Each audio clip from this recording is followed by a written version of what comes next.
Hey everybody, Jeremy here. Welcome to Action Figure Window Shopping episode 13. So this is the little series I do every week where I take a look at some interesting toys and collectibles and figures that caught my eye, for better or worse, and then I come back and share everything with you.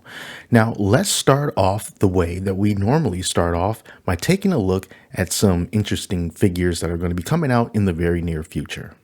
But you know what? Before I do that, just hang on for a second. So I want to know, how do you feel right now looking at me after that intro and during that intro? You're probably wondering, like, what the heck is he looking at over there? Why isn't he looking at the camera? Are you distracted by that? Does it seem a little bit weird? It should seem a little bit weird because as people, whenever we talk to each other, it's only natural for us to just sort of look in the general direction of the person that we're talking to. And when you don't do that, it's distracting. It's weird, right? So why the heck McFarlane thinks that it's okay to keep doing this is something that is beyond my understanding. So these figures are from the upcoming movie, The Batman. And these are newly announced figures from them. These are the unmasked versions, at least for Catwoman and a Batman here. And if this is not the dumbest looking photo of a group of figures that I have ever seen in my life, everyone is looking off to the side. Why? Why? I mean, we complain about this all the time, but this right here, this close-up of all these figures here, this really just drives the point home. You show anybody this and just say, hey, look at this. What do you think? And they'll go,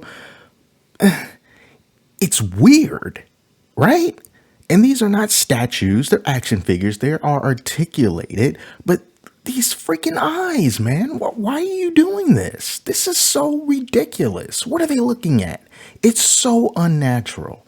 And it's kind of creepy in a way, you know, like toys on the shelf that, you know, plotting to kill you or something. But this is bad, you know, and besides the fact that I really have no interest in the Batman figures, I'm really not interested in the movie at all. I think that they've done a really, really bad job with the DC cinematic universe. I'm not invested in really any of the characters, for one, because they can't decide on a Batman.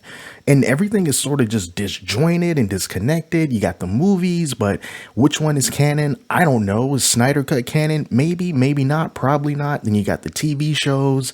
Do they have anything to do with the movies?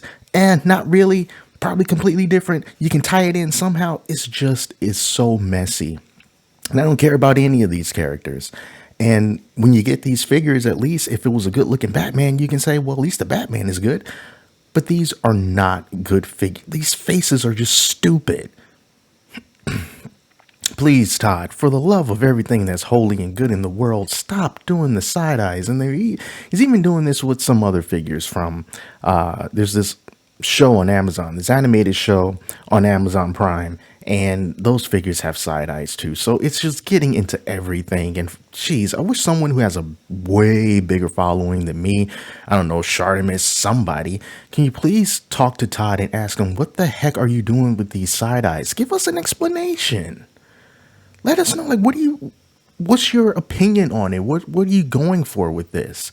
Because right now it's just, there's no answer and it's just silly. Anyway, I wanted to start off the video with that little bit of a rant because when I saw this picture, I thought this is just stupid. But let's move on, shall we? If for whatever reason, and if you like it, hey man, that's fine. You like what you like. I just don't like it. But if you want to pre-order these figures, you can. They're coming out in March. It's very, very close. I will say one thing about BigBadToyStore.com. Maybe it's just my experience, but it seems like whenever I pre-order something from them that can be available in other stores, it takes a while for them to get their pre-orders in and actually ship them out. The last video I did about the Red Hood figure, it was still on pre-order when Amazon had it available, so I had to cancel my pre-order from Big Bad Toy Store. So that's just something. Maybe you can pre-order it, and then if you see it somewhere else, you can just cancel it. It's all up to you. But this is the Penguin, and yeah, he's the Penguin. Like I said, I really don't care about this movie. I know some people are kind of excited about it. I'm just not. partially because I feel like it's not going to matter. It's not going to count. It's not going to amount to anything after this movie. You know, they'll probably move on for to another Batman.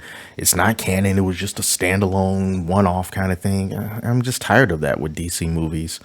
But check it out. Finger guns, because of the Warner Brothers stance on guns. So, you know, I guess if Penguin's going to be like a Gotham City gangster, you know, and he'll threaten you from afar with his finger guns. Oh, there you go. While he looks off to the side. Doesn't come with an umbrella, though. I feel like that's a missed opportunity. But then again, all these characters just seem kind of weird in their own way. So that's Penguin. Here is Catwoman. Unmasked. Again, everything is off to the side. You get the whip, you get the card, okay? And then you get Batman, you know.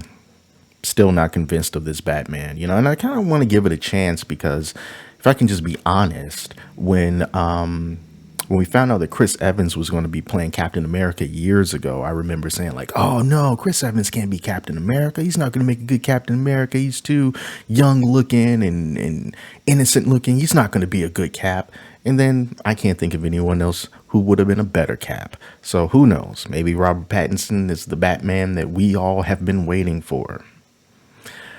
We'll see. But here's some more pictures of this guy. Look at this picture. Guys, I mean, you've already seen the big close-up. It's so disappointing. I don't know why you would ever want to get a figure like this. But another thing that they announce, which makes more sense if you're going to go for a pre-selected pose, is this 12-inch statue of the Batman from the same movie. And it has this display base here. Now, this is something that I'm a lot more okay with, you know, and if I see the movie and I like the movie, it would be a statue that I would consider getting. I think that it looks cool. I think it looks better than the figures. It's 12 inches. So, you know, it's a huge figure. I like big figures and I like big statues. And it looks like his eyes are blacked out. His eyes don't look whited out. Or they don't look like he doesn't have pupils. His eyes look completely blacked out. So that helps because you don't have to worry about the side eyes. Characters who have whited out eyes or blacked out eyes, you can put them in whatever pose that you want and it's still going to work out that way. Which is why I would recommend that if you do have a figure that can get away with having all whited out eyes, like if it was a Batman, you can see his pupils, but he has side eyes. I don't know, man. Maybe get like a single hair brush or something and get a little bit of white paint and just dab those eye sockets and just white it out completely. I think it'll make for a much better looking figure. But $41.99, 12-inch figure, I think that's it's an okay price. It's going to come in that massive box. And I think this figure looks kind of cool, you know, because it's a statue. So those are the latest things from McFarlane Toys. I almost thought that there wasn't going to be any McFarlane announcements this week, but they hit us kind of like midweek with this. And, oh, geez, as you can see, I'm not too happy with what they came up with. But you know what I am happy to have seen this week? Pre-orders from Hasbro Pulse for these 3 Marvel Legends X-Men 90s animated series figures. So there's 3 of them here, but I wanted to start off with Wolverine. Because I love the way this figure looks. I love it when I see like cell shaded representations of figures, because it brings another dimension to them, and it's just so unique. It's different than any Marvel Legend that you'll have. So this one will definitely stand out, and of course it's meme ready. So I think this is a really cool box for it. And of course, look at that. You get the picture of Cyclops, you know, and Jean Grey. I mean, you know, the sad Wolverine meme. And there was a figure, I want to say that, I think Mezco came out with a limited edition version of this that they sold sometime last year, you know, and it was a lot more expensive than this. But, you know, it capitalized on that sad Wolverine meme. And the fact that Hasbro has also done it and the figures tend to be pretty good as far as articulation goes, you can probably recreate that laying down in the bed scene, you know, just like this here. Brilliant. I love it. $26.99. Absolutely. I will pay it for the memes. Great looking figure. And you can definitely pre-order, and it's something I think I just might do because I think this is going to be quite the popular figure. Another figure is going to be for Mr. Sinister, also from the 90s animated series. Again, comes in a really, look at that box. That is a nice looking box. I'm really not like a box guy. I can appreciate a nice box, but I usually throw them all away, but sometimes I'm like, I don't know if I want to. Like the April O'Neil box with the lenticular cover. This kind of reminds me of like this, a really good box art. So if I do get this, I'm going to consider keeping this particular box. But anyway, here's Mr. Sinister. It's got the rubbery cut cape. Also a good looking figure. And then last but certainly not least, we've got Jubilee. Good old Jubilee, firecrackers abound. So these are the three figures that's from this animated series line that we can pre-order, available to ship in June. So June 1st, just in time for the summer. And these are cool looking figures. Now this figure doesn't look like, it doesn't have like that animated flair that Wolverine has. You see how Wolverine looks a lot more, he looks a lot more animated because of that shading that you can see. Let's see that the shading right. Can you see my mouse? I don't know if you can see my mouse, but you can, if you do, you can see like the shading right there. And it's like a little bit of shading right over here. And, you know, it just, like I said, it brings out another dimension. Whereas when you look at Mr. Sinister, he kind of has it going on a little bit, but Rogue doesn't really have that going on at all, really. Maybe like right here, but it doesn't really do much to make it pop. So I think that this Jubilee here would stand out a lot easier, or blend in a lot more easier with other Marvel Legends figures, and Wolverine would just kind of look like an outcast. But hey, he's Wolverine. It's kind of what he's supposed to be, right? So yeah, I like these figures. I think I'll pre-order these. And another thing that I kind of saw is going back to Big Bad Toy Store is this Power Rangers Lightning Collection Lord Zedd helmet. $130. You know, I remember when these types of helmets were just like $100, and maybe you can find them on sale. And it was mostly with the Marvel Legends type stuff. But I guess that these props have been doing pretty good, so they're making a lot more of these. And this is Lord Zedd, and of course it comes with the stand, but you can wear it too. They have a picture of a person actually wearing the Lord Zedd helmet, and I just think it's cool. You know, it's a time with Power Rangers when, you know, I was still looking at it and still into it, and Lord Zedd was one of the last major villains from when I was still watching the show. But I always thought that his design was really cool with that exposed brain and that chromed helmet, you know, kind of like Shredder, really. And I think that this is cool. That price, though, I don't know. It might be cheaper somewhere else, but this price is not something that I'm fond of. But I do like these wearable helmets if they get it right. Sometimes they don't get it right. Hasbro, like with some of the Marvel Legends stuff, the Ant-Man helmet had a really bad flaw with the flap on the back that kept coming loose. And, you know, the way that these things fit, they're a little bit weird, but they're still kind of nice to have. So if you pay a decent enough price for it, it would be worth it. $130 is kind of pushing it. You kind of want things to be a lot more sturdy and a lot more absolute when you start to get up to that over $100 price. But if they do pull it off, you know, hopefully, you know, it'll be pretty good. And I hope that this chrome right here, I hope that this is not really prone to being scratched very easily, you know, like a really cheap plastic that's just been, you know, painted this way. Of course, it's not going to be actual chrome, but I hope that it stands up to wear and tear. But if you don't want to wear it, you can just put it on the stand, then people won't notice it. And here's a look at one of these Banpresto statues that caught my attention. So this is Krillin from Dragon Ball Z on planet Namek, and he's throwing a Destructo disc. I really wish he hit more people with that Destructo disc, and, you know, because it just cuts through everything. But, you know, it seems like right when Krillin could have been the one to take out the major villain, they dodge it, you know, like at the last second. It's like, dang, I can't try that one again.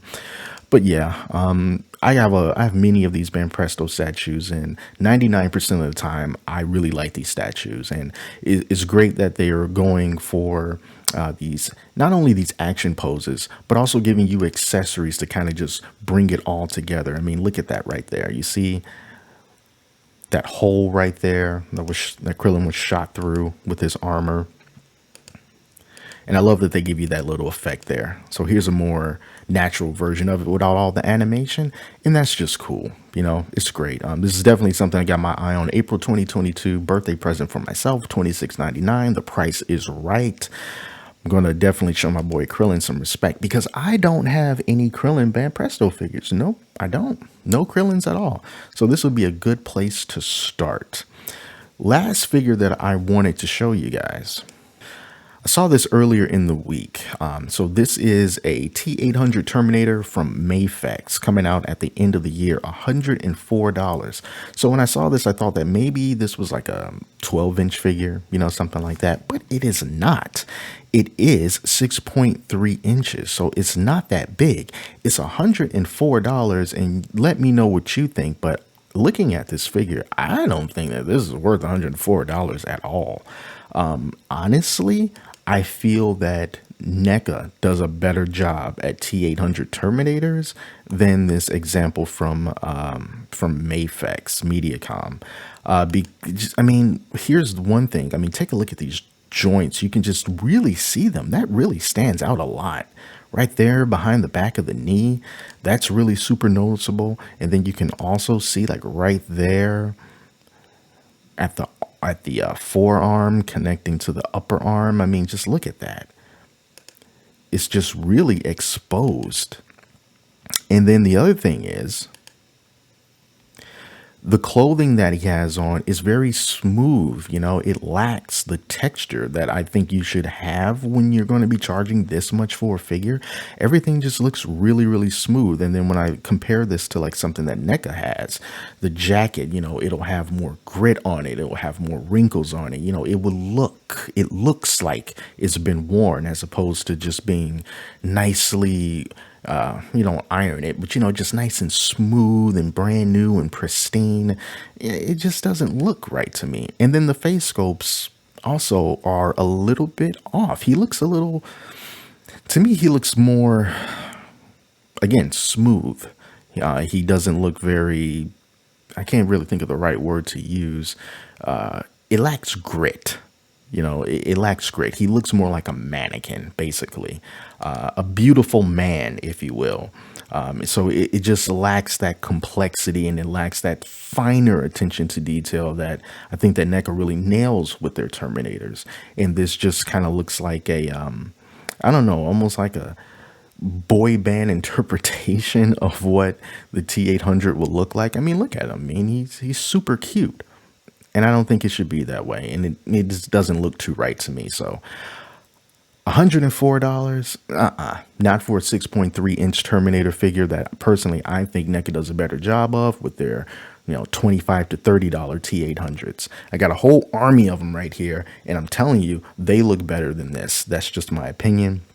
Even these guns don't really look like much. Again, just like the clothing, they look very smooth. They don't look like they have a lot of depth to them.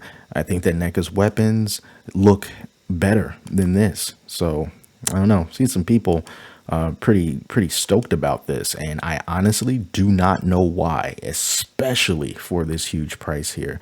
I don't know, man. Is it because this is the 13th episode of this little video series that I'm doing and everything just seems bad and negative? I don't know, man. It's just been one of those weeks, I guess. But coming off that disappointment, the last thing that I want to show is something that if I could afford to get, I totally would get, but I can't, so I won't. It's not a collectible as far as toys go, but it is a collectible in a sense. I'm talking about this real. This is a real freaking DeLorean from 1983 that is on display in Florida. Somewhere in Florida. So yeah, let me drive down there real quick and take a look at this DeLorean. So yeah, it's a real freaking car. This has really low miles. Let's take a look at some of the description and the details. DMC Florida is where you can find this if you wanted to pick this thing up. Some of the features about it, and let's just take a look at some of these images. I mean, it's just a beautiful car, right? And you know, I'm a huge Back to the Future fan. That's why I want a DeLorean. I've always wanted a DeLorean. But yeah, this thing has super low miles and it's just really, I love this car. I really do. This is an automatic. There's also a manual version that I also think is sold in Florida, but I don't know how to drive a stick. So let's take a look at this right here. Now, I think this was original to it. So it says that the manufacturer's suggested retail price on this car at the time was $32,833.90. Ooh, man, that's pricey. We're talking like 1980s money. Ooh, that is a lot. That is a lot.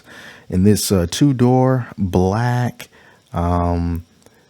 from Shepherd Chevrolet in Lake Bluff, Illinois. I'm turning my head so I can look at it a little bit more.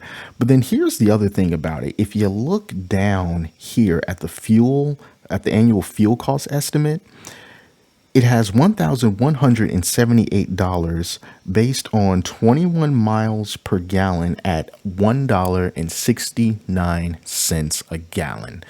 Oh, the good old days. $1.69 a gallon. Can you imagine if you got gas for $1.69 right now? Oh boy.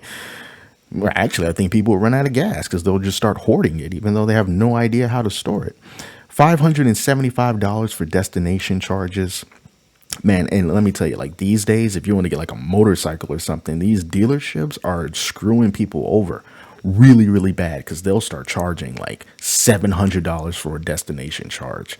You know, it's really bad. You try to get something that costs maybe like there's like I'm way off topic, so I'll just say it really quick. Something like a Honda Navi, which has a retail price of I think like $1,807, and then you want to get it from a dealership, and they will want to charge you out the door by like $3,500 or more. With that being mostly fees and stuff that they seriously just jack up. Oh, we had to assemble it and put the battery in. That's $1,000. A destination fee. I know that Honda's website says $200 or $300, but we're going to charge you $700 for it. It's such a ripoff. They ought to be ashamed. There should be a law against that stuff. But anyway, if I could, I definitely would get a DeLorean. I don't care where I get it from, just as long as it's in good condition and everything. And I'll also get an electric car of some type, but this would definitely be one of my babies. All right, guys, that's it. That is episode 13 of Action Figure Window Shopping and a little bit of totally unrelated vehicle and car and motorcycle talk. This has been by far probably the most disappointing episode, I think, as far as figures and stuff goes, you know, because that McFarlane stuff really gets on my bad side, especially since it's going over into different properties. And, you know, I just want an answer. I think a lot of people just want an answer. We're complaining about the side eyes a whole lot, and no one from the company or Todd is saying, well, let me tell you about what I was thinking about this. Here's my idea. Here's my vision, you know, and I think that would at least soften the blow a little bit, you know, as opposed to just doing it and hearing complaints and just being like, whatever, I got other stuff to do, sell my NFTs. So anyway, that is it, you guys. Stay tuned for episode 14 coming next week. Hopefully we'll have some more stuff and we'll complain about side eyes some more. All right. So until then, I'm Jeremy. Thanks for watching. I'll catch you next time.